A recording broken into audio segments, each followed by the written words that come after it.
20-year-old young man who wears diapers and a seizure helmet and can't talk and has intractable seizures. And what's his diagnosis?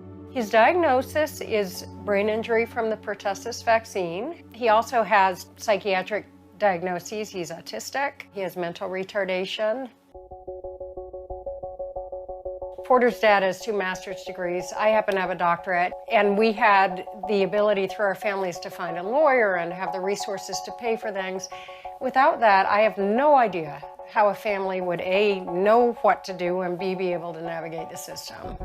It was never set up as a court. It wasn't. No, it was set up as a compensation program. It was set up to be administrative. And it functions now with none of the protections of a court. No rules of civil procedure, no rules of evidence, no discovery, no jury, no real judge who's looking at the facts and the law. And 90% of the cases have to go through a causation process. They have to prove that the injury that the child or the adult suffered was due to the vaccine. There's very little science, so proving causation is extremely difficult.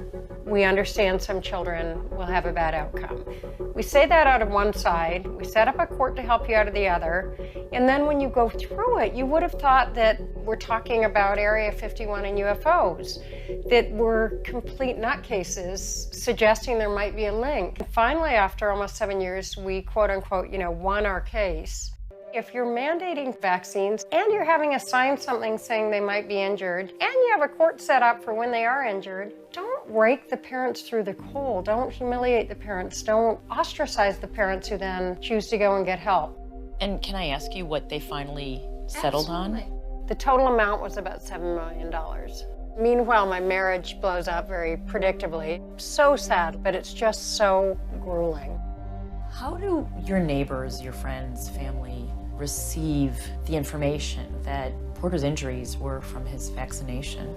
It's probably easier to talk about it in our case because the government has not only acknowledged it, the government pays for all of his care as a result of his vaccine injury. And so I often will talk about it, but then in the next breath I'll make it clear we're not nuts and the government's validated this. I think most people don't have that.